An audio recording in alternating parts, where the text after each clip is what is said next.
여러분 반갑습니다.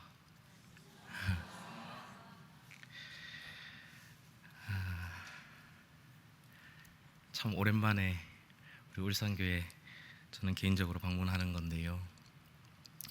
여러분 정말 뵙고 싶었습니다. 네. 그래서 지금 누가 계신가 뵙고 있습니다. 저는 초등학교 3학년 때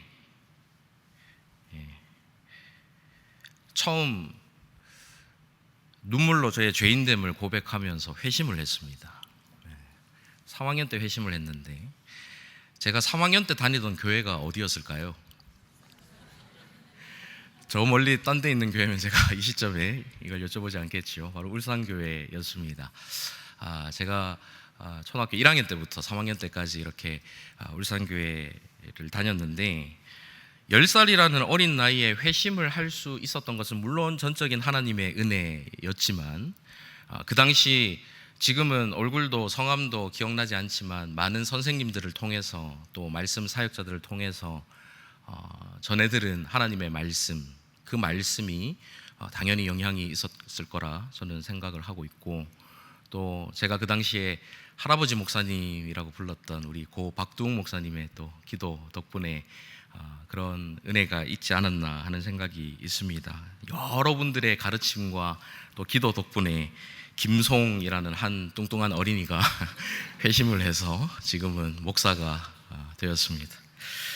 더 좋은 목사가 되고 싶은 마음에 벨기에라는 나라로 유학을 떠났습니다. 박사 과정을 시작할 즈음에 집회 인도차 한국에 잠깐 방문한 적이 있었는데요. 그때 우리 정근도 목사님을 뵙게 될 기회가 있었습니다. 목사님께서 성 안에 있는 돈가스 집에서 돈가스를 사주시면서 이런저런 좋은 말씀들을 많이 또 해주셨고, 저도 이런저런 말씀들을 또 드리기도 했는데, 또 여러 저의 사정들을 또 봐주시고, 그해 연말부터 우리 울산교회에서 감사하게도 또 유학 장학생으로 이렇게 선정해 주셔서 큰 도움을 주셨습니다. 사실 울산교회에서 도움을 주시지 않았다면 제가 박사과정을 이어갈 수가 없었을 것입니다. 그래서 이 자리를 빌어서 여러분들께 감사의 인사를 드립니다.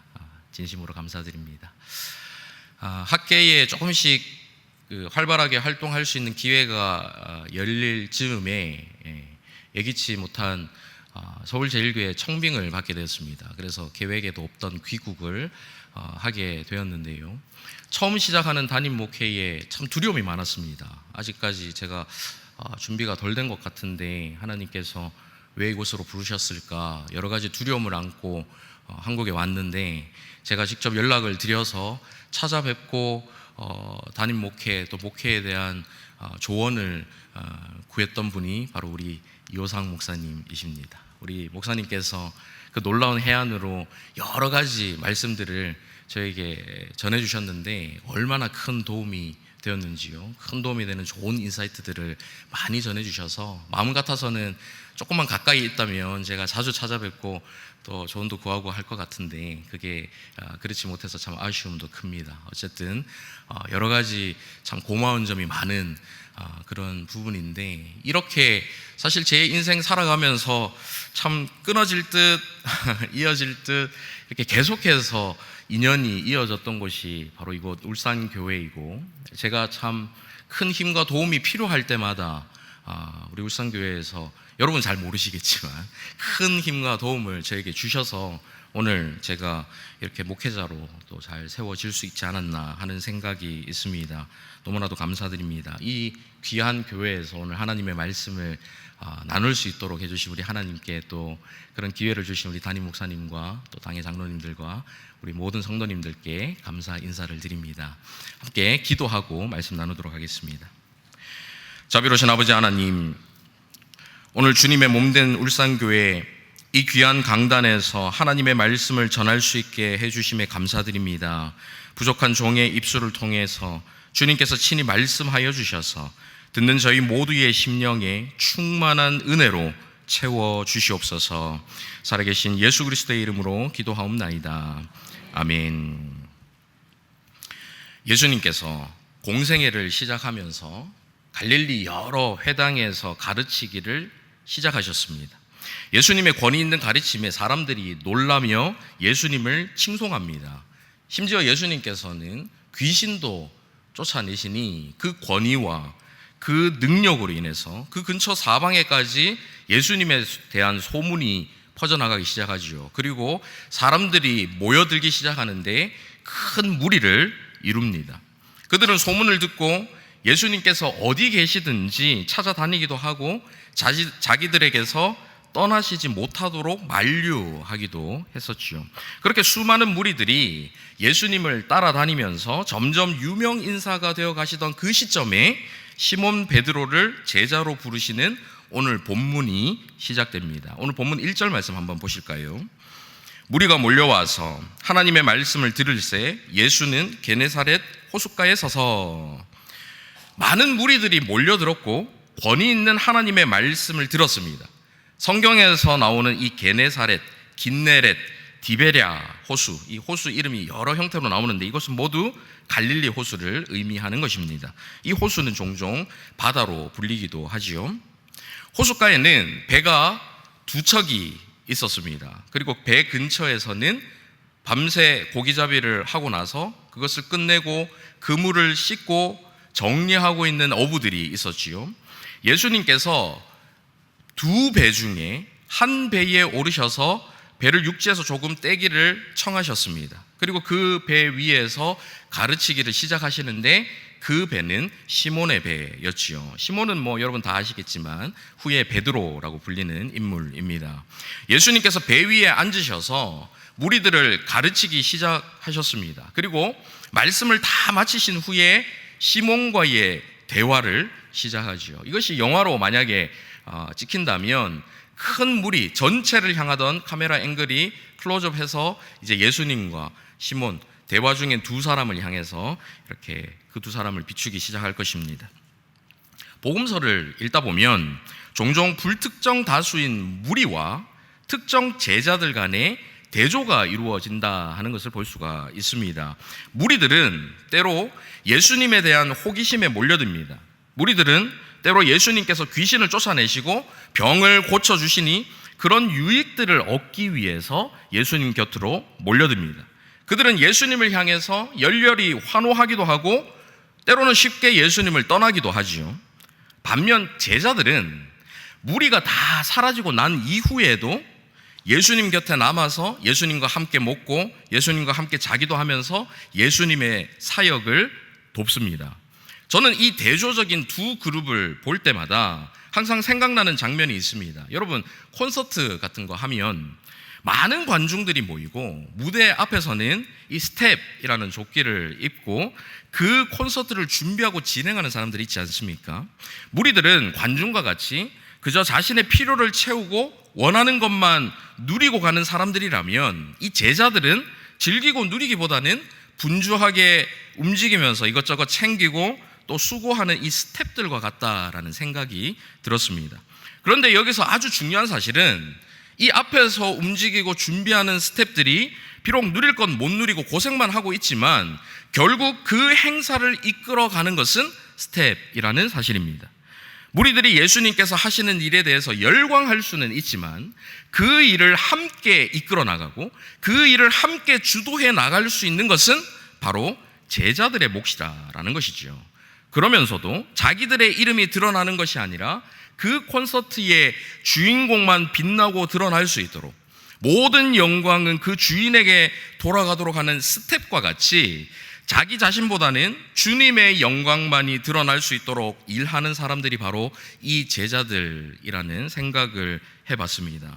시몬을 이러한 제자로 부르실 때에 이 시몬이 보였던 특별한 반응들이 오늘 본문에서 나오는데요.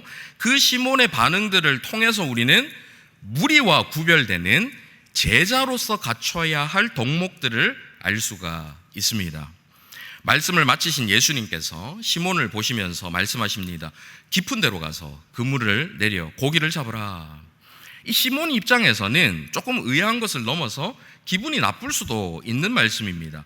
예수님이 아무리 권위 있는 하나님의 말씀을 전하신다 하더라도 예수님의 직업이 목수였다라는 사실을 그 자리에 있는 모든 사람들이 다 알고 있었죠. 반면 이 시몬이라는 사람은 고기잡이의 잔뼈가 굵은 어부가 생업인 그런 사람이었습니다. 그 분야에서는 이 시몬이 훨씬 전문가 아니겠습니까? 갈릴리 호수는 수심이 깊은 호수여서 물고기들이 주로 얕은 데에 서식을 한다라고 합니다. 그리고 낮에는 고기가 잘 잡히지 않는다고 해요.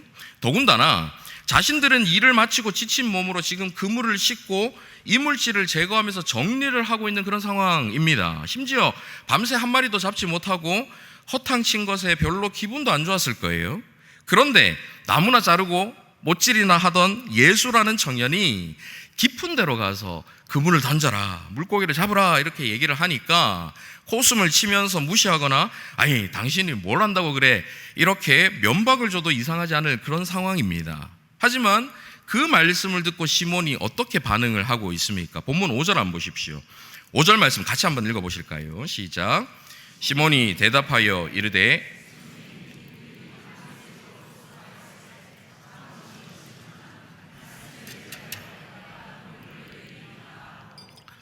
그는 예수님의 말씀에 곧바로 순종을 합니다. 비록 자신의 상식이나 경험, 자신의 생각과는 완전히 다른 말씀이었지만 그 모든 것을 뒤로 하고 그는 말씀에 의지해서 그물을 내리겠다라고 순종하고 있는 것이죠. 그때 어떤 일이 벌어집니까? 6절 보십시오. 그렇게 하니, 여기서 그렇게 하니가 중요하죠.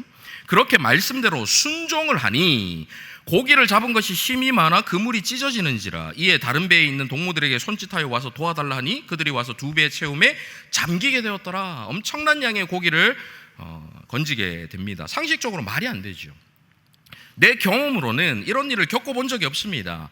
자신의 생각을 뛰어넘는 놀라운 일이 그렇게 하니, 말씀대로 순종을 하니 눈앞에서 펼쳐진 것이죠. 말씀에 의지해서 행하는 이러한 순종, 이 순종이 바로 무리와 구별되는 이 제자로서의 갖춰야 할 첫 번째 덕목이다라고 할 수가 있습니다. 이 일을 겪고 난 시몬 베드로가 어떻게 행동을 합니까? 8절 한번 보십시오. 시몬 베드로가 이를 보고 예수의 무릎 아래에 엎드려 이르되 주여 나를 떠나소서 나는 죄인으로소이다. 그런 시몬에게 예수님께서 이어서 말씀하시지요. 10절 무서워하지 말라 이제 후로는 네가 사람을 취하리라. 마태복음에서는 시몬을 부르시는 예수님의 말씀에 대해서 조금 다르게 표현을 하고 있는데요. 마태복음 4장 19절 한번 보십시오. 말씀하시되 나를 따라오라 내가 너희를 사람을 낚는 어부가 되게 하리라. 그러자 20절 그들이 곧 그물을 버려두고 예수를 따르니라. 오늘 본문 11절에서도 그들이 배들을 육지에 대고 모든 것을 버려두고 예수를 따르니라 라고 나옵니다. 예수님의 부르심을 듣고 그들이 곧 그물과 모든 것을 버려두고 예수님을 따르기 시작하는 것이죠. 여기서 무리와 구별되는 이 제자로서의 갖춰야 할 두 번째 덕목을 볼 수가 있습니다. 바로 모든 것을 버려두고 예수님만을 따르는 것입니다. 그들은 물고기가 재산인 어부들이었지요. 배와 그물이 그들의 생명과도 같은 것이었습니다. 그런데 물고기, 그물, 배, 그 모든 것들을 버려두고 예수님을 따랐다 한다는 것은 자신들에게 있는 전부를 다 버리고 예수님을 따랐다라는 것이지요. 그동안 가치 있게 여기던 것들, 그런 것들에 이제 더 이상 가치를 부여하지 않습니다. 물고기 한 마리 더 잡아보겠다고 아웅다웅 살았던 그들이 두 배에 가득 찬 물고기가 더 이상 눈에 들어오지 않는 거예요. 그 모든 것을 버려두고 예수님을 따랐다 하는 것입니다. 제자의 길이라는 것은 내 것 움켜쥐고 따르기 어려운 길입니다. 세상 것들에 대한 집착을 내려놓고 주님만을 따르는 삶, 그것이 무리와 구별되는 제자의 삶인 것이지요. 오늘 저와 여러분의 모습은 어떻습니까? 예수님을 따라다니긴 하지만, 성경 제끼고 교회를 다니기는 하지만 정작 그것이 자신의 성공을 위해서, 자신의 필요를 위해서 그저 예수님께서 제공해 주시는 그것이 뭐 평안이든 안식이든 뭐 그런 것들만을 위해 나오는 무리와 같은 모습이 우리 가운데는 없는지 한번 살펴볼 수 있었으면 좋겠습니다. 무리인지 아닌지는 평소에는 잘 구별이 되지 않습니다. 주여 주여 하면서 열심히 열광하고 봉사도 잘할 수 있습니다. 하지만 자기한테 조금만 손해가 된다 싶으면 조용히 발을 뺍니다. 분위기 좋을 때는 자랑스럽게 성경 들고 막 다니다가도 분위기 좀 별로 안 좋고 요즘처럼 크리스찬에 대해서 눈빛이 살았고 그러면 조용히 성경도 숨기고 마치 나는 아닌 척 슬그머니 세상 쪽으로 몸을 옮기는 것이죠. 이런 사람들은 예수님을 따르는 제자라고 하기가 어렵습니다. 여러분께서 주님 앞에 나오시는 1차적인 목적이 무엇입니까? 마음의 평안, 물질의 축복, 문제 해결, 삶에 필요한 무엇인가를 우리 주님께로부터 얻기 위해 나오는 분들 분명 계실 거예요. 물론 그런 목적도 필요합니다. 하지만 그것만을 위해서, 그것이 가장 중요하고 1차적인 목적이 되어서 나오셨다면 예수님을 따라다니는 큰 무리 중에 한 사람은 될 수 있을지 모르지만 예수님의 진정한 제자라고 하기에는 어려울 것입니다. 무리가 아닌 제자가 되기 위해서는 내 생각, 내 경험, 내 유익들을 내려놓고 철저하게 그분의 말씀에 순종하며 그분만을 따르는 사람들이 되어야 하는 것이죠. 예수님의 제자들도 처음에는 무리에서 시작했습니다. 하지만 예수님의 부르심을 받고 나서는 더 이상 무리와 같은 삶이 아니라 제자의 삶을 살게 되었죠. 그들은 순종하기로 결단했고 내려놓는 것을 실천했습니다. 그래서 결국 위대한 제자의 삶을 살 수가 있게 된 것이지요. 사랑하는 울산교회 성도 여러분, 오늘 말씀을 통해서 저와 여러분의 모습은 어떤지 한번 돌아보기를 원합니다. 저와 여러분은 무리입니까? 제자입니까? 우리도 예수님을 진정으로 알기 전에는 모두 무리에 속한 사람들이었습니다. 자신의 이익과 종교적인 위안을 얻기 위해서 예수님을 때로는 이용하는 이기적인 무리와 같은 사람들이었을지도 모릅니다. 하지만 진정으로 예수님을 만났다면 우리는 이제 더 이상 무리에 속해 있어서는 안 됩니다. 예수님의 부르심에 응답해서 무리에서 제자의 삶으로 나아가야 하는 것이지요. 무리에서 제자로 나와서 이 세상 가운데 영적인 리더로 서서 세상을 선하게 주도해 나가는 저와 여러분 다 되시기를 간절히 바랍니다. 아멘. 그 설교가 벌써 끝났나? 지금 졸려고 하시다가 놀라서 깨신 분 한 3분 정도 계신 것 같은데요. 이제 서론이 끝났다는 말씀을 전해드리면서 심심한 위로를 드립니다. 네. 오늘 설교를 여기까지만 들으시고 여러분에게 은혜가 되시고 이제 제자로 살아야 되겠다 이렇게 결단하시는 분들이 계시다면 참 다행입니다.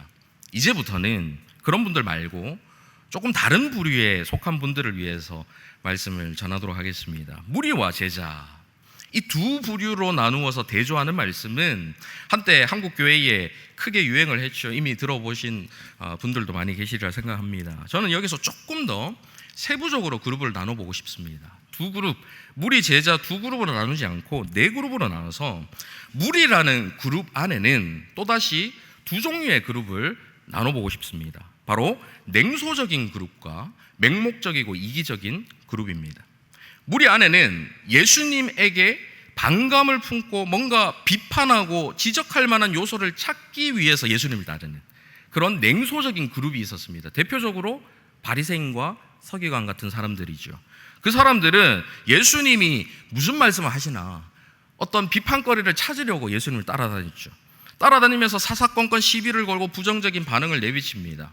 오늘날 교회 안에 이런 분들이 그렇게 많지는 않을 거라 생각합니다. 예수님에 대해서 냉소적인 마음을 품고 계속해서 교회를 다니기는 참 어렵기 때문이죠. 이 무리 안에 냉소적인 그룹이 있다면 또 다른 그룹은 맹목적이고 이기적인 그룹인데요. 앞서 설명드린 것처럼 자신의 유익을 위해서 또는 호기심에 맹목적으로 예수님을 따르는 무리들입니다. 우리 중에는 이런 분들이 계시지 않았으면 좋겠지만 만약에 계시다면 빨리 예수님을 인격적으로 만나고 제자의 길로 나오셔야 하겠지요. 무리가 두 그룹으로 나눌 수 있다면 이 제자도 조금 더 구체적으로 두 그룹으로 나눌 수 있을 것 같습니다. 첫째는 오늘 시몬 베드로와 같이 예수님의 말씀에 순종을 결단하고 자기가 가지고 있는 모든 것을 버려두는 그 실천과 함께 예수님을 전적으로 따르는 제자 그룹입니다. 가장 모범적인 그룹이겠지요. 또 두 번째 그룹은 예수님이 진정으로 믿어지고 마음으로는 지금 이 시몬 베드로처럼 순종하고 모든 것을 버려두는 실천을 하고 싶은데, 예수님을 잘 따르고 싶은데 그것이 너무 힘들어서 갈등하는 사람들입니다. 사실 진지하게 신앙생활을 하고 믿음으로 살기를 애쓰시는 많은 분들이 여기에 속해 있지 않을까 생각합니다. 저 역시도 사실 이 범주를 넘어섰다라고 할 수가 없습니다. 저도 예수님의 말씀에, 이 말씀에 순종하지 못할 때가 많이 있고, 그것 때문에 갈등할 때가 많이 있거든요. 내려놓아야 되는 걸 알면서도 내려놓지 못하는 때가 많이 있거든요. 그렇기 때문에 저 역시도 이 그룹에 속해 있지 않은가 하는 생각이 듭니다. 지금부터는 제가 마지막에 말씀드린 이 그룹, 즉 예수님의 제자가 되고 싶지만 헌신에 대한 순종이 참 어렵다, 모든 것을 내려놓는 것이 너무 어렵다라고 생각하시는 분들을 위해서 말씀을 전하도록 하겠습니다. 오늘 이 자리에 계신 분들 중에 혹시 이 그룹에 속해 있다라고 생각되시는 분들이 계시다면 지금부터 말씀을 잘 들어주시길 바랍니다.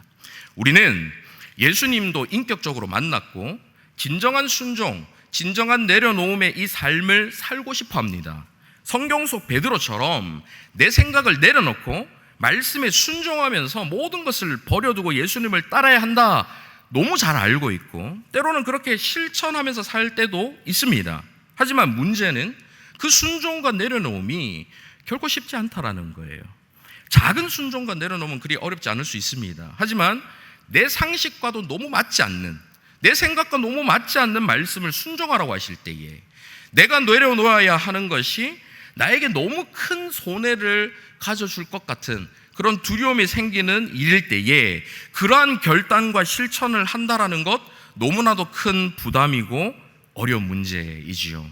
그래서 우리는 그런 삶을 실제로 실천한 이 베드로와 같은 성경의 인물들을 마주할 때면 그들이 그저 책 속에 갇혀있는 비현실적인 사람으로 생각하거나 나와는 완전히 다른 아주 특별한 부류라고 생각하는 경향이 있습니다. 아니면 순종하지 못하고 내려놓지 못하는 나 자신에 대해서 자책하면서 그 말씀들에 얽매이고 자유 없이 신앙생활을 이어가는 사람들도 많이 있을 것입니다. 아, 내가 이거 실천한다고 결단했는데 또 이번에 어겼네.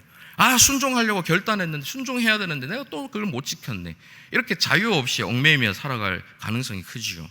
이런 순종을 한 이 베드로가 아주 대단한 인물이고 우리가 이런 베드로를 본받아야 한다라고 결론 지어진다면, 그렇게 하지 못하는 우리는 그 말씀에서 복음을 찾을 수가 없지요. 오히려 우리를 더 힘들게만 만드는 말씀입니다. 오늘 시몬 베드로가 이렇게 예수님의 말씀에 순종할 수 있었고 내려놓을 수 있었던 근원적인 힘이 어디서부터 나왔나, 그것을 한번 살펴보기를 원하는데요. 오늘 본문을 11절부터 역순으로 뒤에서부터 한번 살펴보면 좋겠습니다. 11절에서 그들이 배들을 육지에 대고 모든 것을 버려두고 예수님을 따랐다, 이런 말씀이 나오는데요.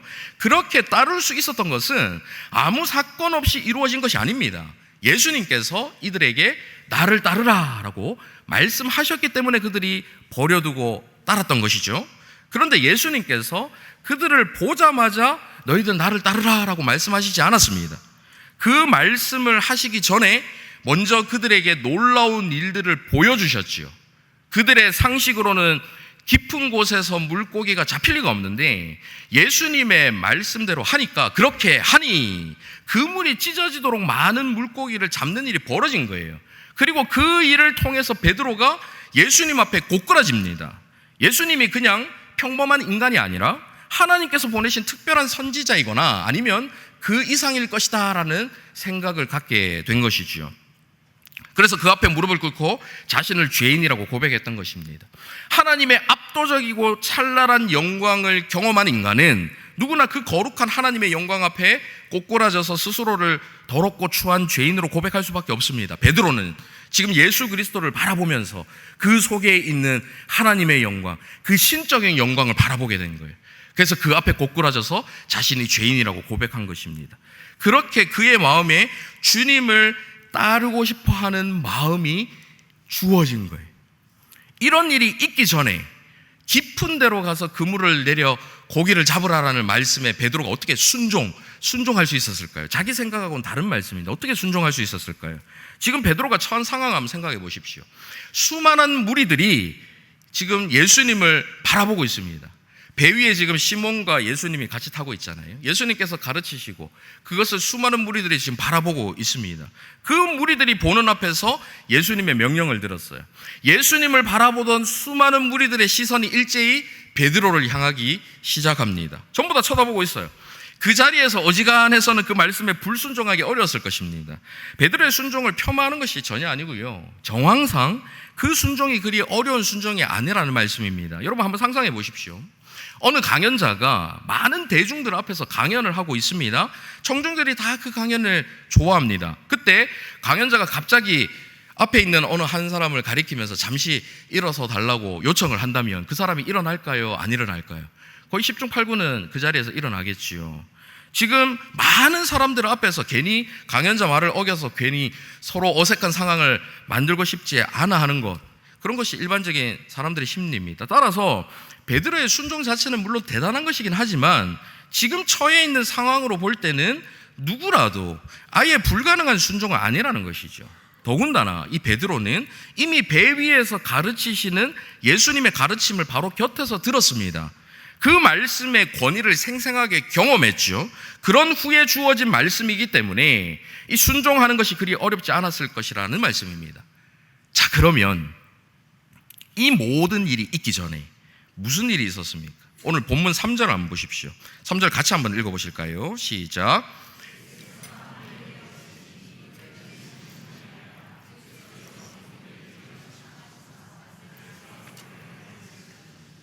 예수님께서 바닷가에 있는 두 배 중에 한 배에 오르시는데 그 배가 누구의 배였습니까?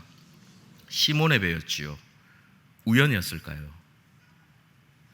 예수님께서 두 배 중에 아무 배나 그냥 잡아 타셨는데 마침 그 배의 주인이 시몬이었고 그가 그냥 거기 있으니까 시몬에게 나를 따르라, 내가 너를 사람을 낚는 어부가 되게 하리라 하셨을까요?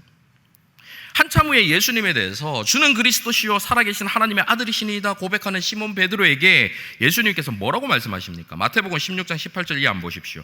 또 내가 내게 이르노니 너는 베드로라, 내가 이 반석 위에 내 교회를 세우리니 음부의 권세가 이기지 못하리라. 내가 천국 열쇠를 내게 주리니 내가 땅에서 무엇이든지 매면 하늘에서도 매일 것이요 내가 땅에서 무엇이든지 풀면 하늘에서도 풀리리라 하시고, 영원 전부터 이 땅에 교회를 세우려는 계획을 가지시고 이 땅에 오신 주님이에요.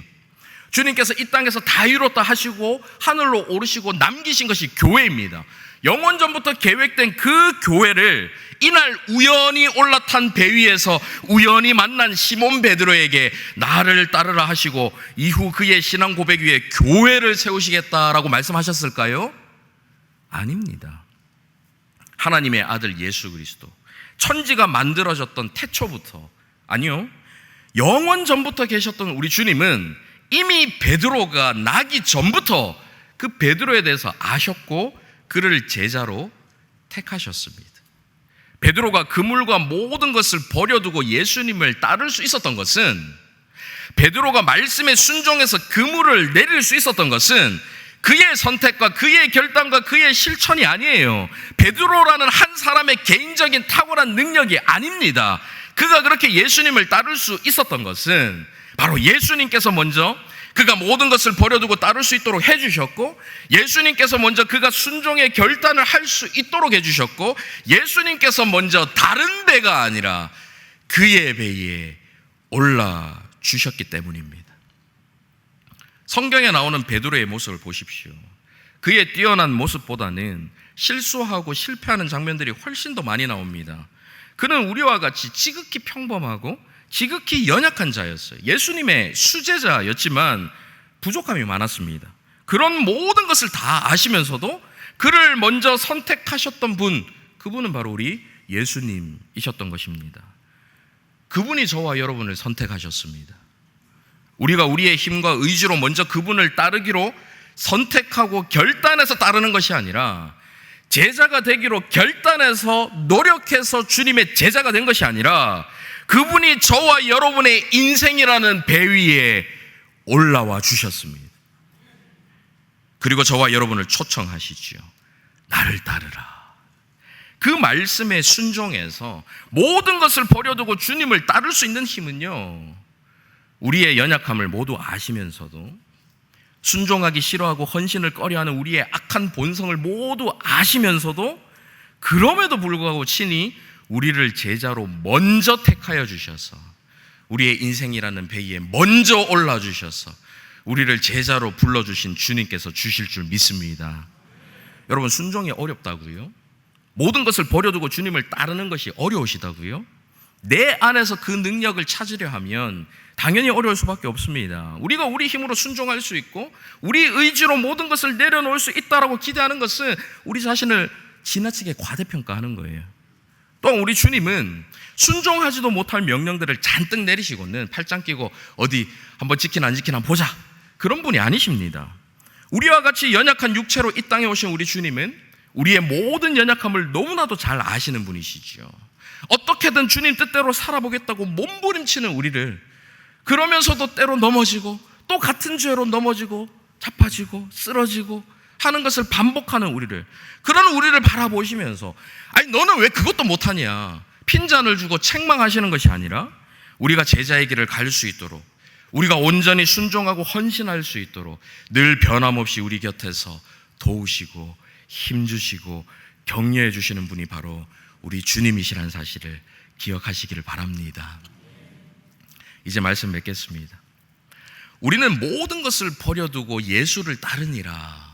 성경 속에 이 베드로와 같은 제자들의 모습을 보면서 그 말씀 앞에 스스로를 옥죄입니다. 그래, 나는 버려야 해. 주님의 뜻을 따르려면, 주님의 제자답게 제대로 헌신하려면 내 욕심을 모두 버리고 불순종의 죄를 짓지 않도록 올바른 선택과 굳건한 결단을 해야 해. 나는 왜 이렇게 의지가 약해서 이걸 하지 못할까? 더 굳건한 의지가 우리에게 필요해. 아주 틀린 말은 아니죠. 우리는 바른 선택을 해야 하고 굳건한 결단과 의지로 우리의 행동과 삶을 바꿀 필요도 있습니다. 하지만 그 전에 명심해야 할 것은 그 선택과 결단이 내 지성, 내 의지, 내 능력만으로 해야 하는 것이 아니라는 것입니다. 아니요, 오히려 그 선택과 결단은 내가 하는 것이 아닙니다. 우리 주님이 먼저 선택하시고 우리 주님이 먼저 결단하셨습니다. 그리고 우리가 그분을 따를 수 있도록 주님께서 우리에게 힘을 주십니다. 때로는 넘어질 때 있습니다. 여러분, 베드로를 보십시오. 얼마나 많이 넘어졌습니까? 하지만 예수님께서 그렇다고 베드로를 버리지 않으세요. 그런 베드로라는 것을 이미 다 아시면서도, 그런 약한 베드로, 예수님을 부인할 것까지 다 아시면서도 그를 선택하셨고 그의 배에 올라주셨기 때문입니다. 저와 여러분이 비록 약해서 부족해서 때로는 잘못된 선택을 할 수도 있고 때로는 넘어질 때도 있습니다. 때로는 무지하고 연약해서 불순종하는 결과를 가져올 수도 있고 때로는 움켜쥐고 있는 것 내려놓기 싫어서 그렇게 놓지 못해서 괴로울 때도 있습니다. 하지만 그런 저와 여러분을 선택하셔서 저와 여러분의 인생이라는 배에 먼저 올라주신 주님, 그리고 인자한 미소로 우리를 바라보시며 나를 따르라 손 내밀어 주시는 그 주님, 바다 위를 당당하게 걷다가도 인생의 풍파에 믿음이 흔들려서 이내 깊은 물속으로 빨려 들어가고 마는 연약한 우리이지만 그때에도 변함없이 내 손 잡고 일으켜 주시는 그분이 바로 저와 여러분의 주님이십니다. 여러분 아멘이십니까? 그 주님 안에서 자유함을 누릴 수 있는 저와 여러분 되시길 바랍니다.